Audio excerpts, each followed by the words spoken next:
une anecdote que je ne dois pas raconter, mais vu qu'au jour d'aujourd'hui, c'est quelque chose qui est hyper loin. C'est, voilà, je vais vous raconter un truc. Vous voyez la relation que Sofiane a avec mes parents.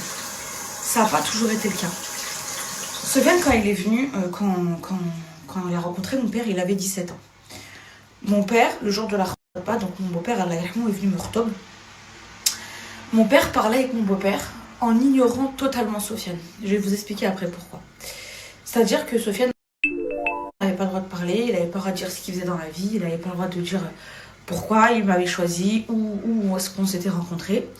Mon père, il a carrément dit à Sofiane, t'es qui toi? Alors qu'il savait très bien que c'était mon futur mari. Mais en fait, il voulait l'humilier.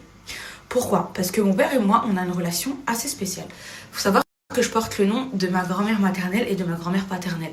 Et que j'ai toujours été le portrait craché de mon père dans le comportement, dans la manière de parler, dans la manière de réfléchir, dans la manière de m'exprimer.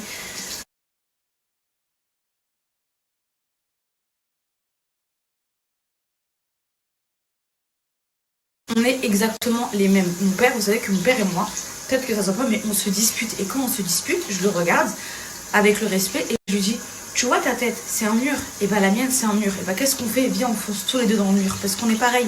Ce que tu dis, ça rentre pas. Et ce que je dis, ça ne rentre pas. Parce qu'on est les mêmes. Mon père le dit, nous sommes les mêmes. Je suis la même que mon père. Donc, mon père n'acceptait pas que je me marie aussi jeune, n'acceptait pas que je prenne quelqu'un. Comment je m'appelle de jeune comme Sofiane, qui n'avait pas de permis, qui n'avait pas de situation stable, qui, voilà, il voulait pas. Et même si j'aurais ramené un militaire ou un médecin, il n'aurait pas accepté aussi parce que c'est Selma qui se marie et qu'elle avait beaucoup de mal à se détacher de moi. Voilà, c'est vrai que je suis partie très jeune, il avait beaucoup de mal à se détacher de moi. Donc qu'est-ce que mon père a fait? Il m'a pourri. Il m'a pourri jusqu'au bout. Il m'a pourri jusqu'à mon mariage où nos familles se sont battues. Voilà, battues. Mais bon, vu qu'au jour d'aujourd'hui, c'est quelque chose qui n'existe plus. J'en parle avec... on en rigole carrément parce qu'au jour d'aujourd'hui, nos familles, elles sont comme ça. Alhamdoulilah. Donc, ils se sont battus. Mon père, pendant 1 an, ne me parlait plus.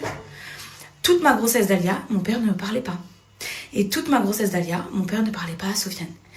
Et vous savez, je ne vais pas rentrer encore plus dans les détails.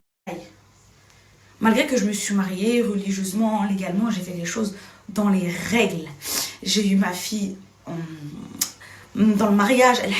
Alhamdoulilah, on a vraiment fait les choses dans les règles, que ce soit devant Dieu ou devant nos parents. On les a respectés, on les a honorés. Mais mon père n'acceptait pas mon mariage. Et je vais vous dire un truc. Sofiane n'a jamais bronché. Et pourtant, mon père l'a insulté, l'a humilié, lui a niqué son mariage, entre guillemets. Lui a fait du mal en quelque sorte parce que pendant 1 an il voyait sa femme. Première année de mariage, je suis tombée enceinte 7 mois après mon mariage. Donc première année de mariage déprimée parce que du coup mon père me parlait pas. J'allais jusqu'à chez ma mère, il refusait de m'ouvrir la porte, il voulait pas me voir. Quand je venais chez mes parents, il se partait. Pourquoi? Parce qu'il n'acceptait pas que sa fille, que son poupon. Et aujourd'hui, combien de maris auraient fait fdeha à la place de Sofiane? Il n'a rien dit. Il est resté calme. Il a patienté et au jour d'aujourd'hui, mon père et lui sont les meilleurs amis du monde. C'est-à-dire que si Sofiane il a un problème avec moi, il peut me critiquer auprès de mon père. Mon père, il meurt pour Sofiane et mon père a regretté cette première année de mariage. Parce qu'il avait peur pour sa fille, il avait peur que sa fille tombe sur quelqu'un qui veut jouer avec elle, sachant que nous, on avait commencé avec le halal et qu'on avait fait le civil juste après. Il avait peur et Sofiane n'a jamais branché. Sofiane n'a jamais ouvert sa gueule. Pourquoi? Parce qu'il est bien élevé. Et parce qu'il connaît la valeur du père et il connaît la valeur des parents. Combien d'hommes auraient ouvert sa gueule et combien d'hommes auraient monté le cerveau de leur femme contre leur père? Il m'a toujours dit, va voir ton père, appelle ton père. Va voir ton père, appelle ton père. Va voir ton père, appelle ton père. Voilà, donc quand je vous dis, vous pensez toujours que l'herbe elle est plus verte ailleurs, on a tous eu des problèmes. Moi la première, j'ai déjà eu des disputes avec ma belle-mère, mais en règle générale, je parle d'enfants bien élevés. Même si vos beaux-parents n'ont pas le bon comportement, wallah, gardez le bon comportement. Gardez la face parce que tôt ou tard, vos maris vont vous le ressortir et vont vous dire, ouais, toi t'as vu comment t'as parlé avec ma mère avant, machin. Restez humble. Restez humble, même si votre belle-mère, elle est pas gentille. Parce qu'il y a des belles-mères qui sont pas gentilles. Tout comme il y a des belles filles qui sont horribles, dans les deux sens. Mais Gardez le bon comportement. Parce que là, vous pensez que moi, ça a toujours été rose avec ma belle famille, ou Sofiane, ça a toujours été rose avec sa belle famille. On a tous des problèmes, on a tous eu vos problèmes, on a tous les... C'est parti. Bref. Après, je vais vous passer un code pour le Nila, les filles. Ça m'a changé la vie, ce truc. Surtout au niveau de ma cicatrice, là. Je donne à manger à mon chat et je file du coup chez ma belle-mère récupérer les deux grands. Je vais même pas monter les filles parce que, wallah, vous savez qu'hier, on était très tard dehors, on est rentré... on était en famille et tout. On est rentré, je suis restée trop longtemps assise, j'ai trop mal au ventre. Ça veut dire que là, si je m'assois, je vais pas réussir à me lever. Vous voyez? Pour monter les escaliers, redescendre et tout. Donc je vais dire... Vous savez que je suis très très essoufflée. Il faudrait que j'en parle à ma gynécologue. Je suis très... De toute façon, on a fait hier le fer. Elle m'a dit si le fer c'est pas bon, je vous appelle. On va voir. Ma maison elle est propre, je suis contente parce que je garde un bon rythme. Il y a juste un peu de linge à sécher et à plier.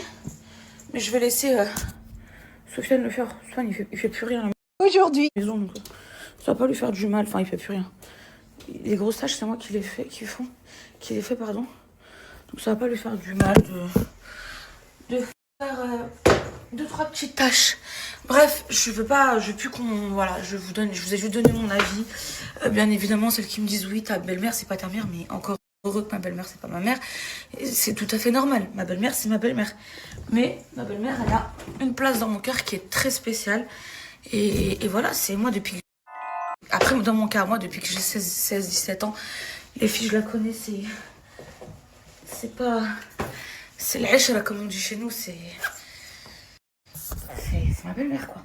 Voilà, tout simplement. Bon, c'est parti, je vais avec ma tête de cul, c'est ma tête de dimanche. Mon visage est propre. Oh non, il pleut. Il pleut, il fait chier.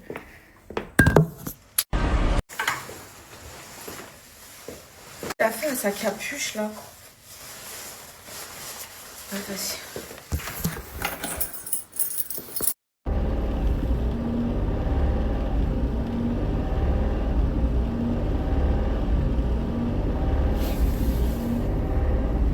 Et surtout... La voiture, elle accélère toute seule. Enfin, vous entendez le bruit? Je crois que ça commence à devenir urgent, moi, chez moi.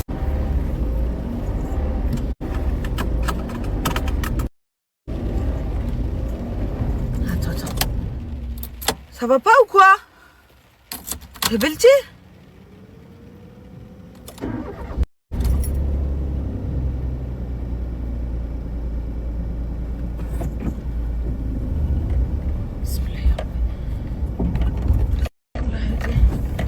Allez ma chérie.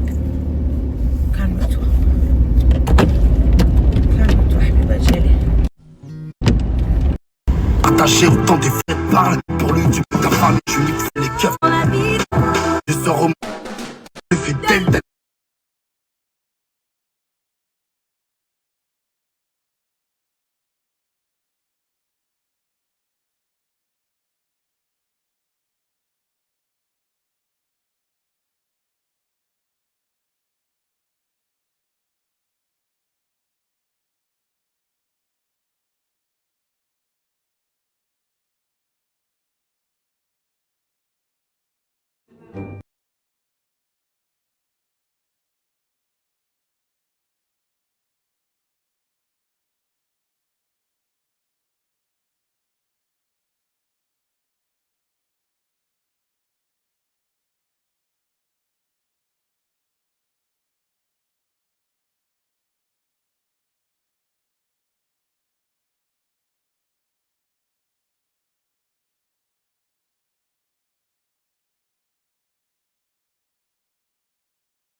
C'est exact.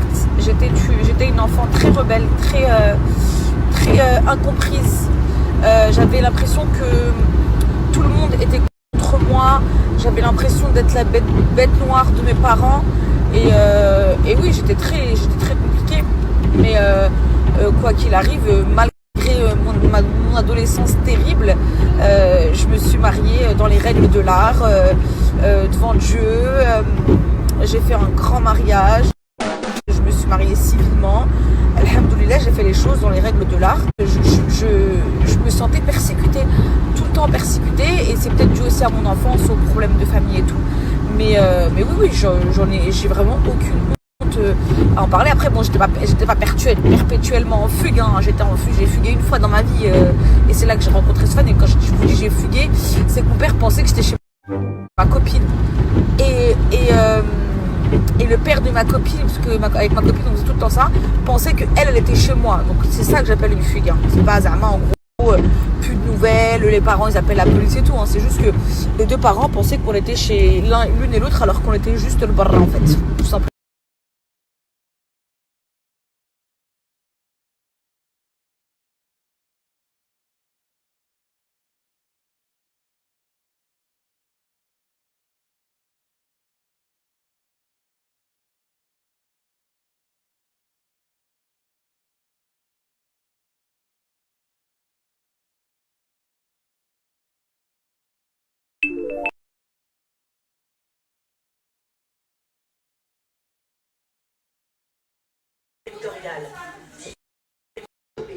Papa, c'est la guerre bientôt, on va tous mourir. Trop bizarre d'avoir 20.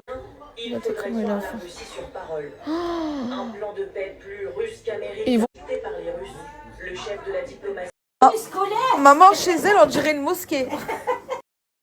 Voilà, chacun son kiff.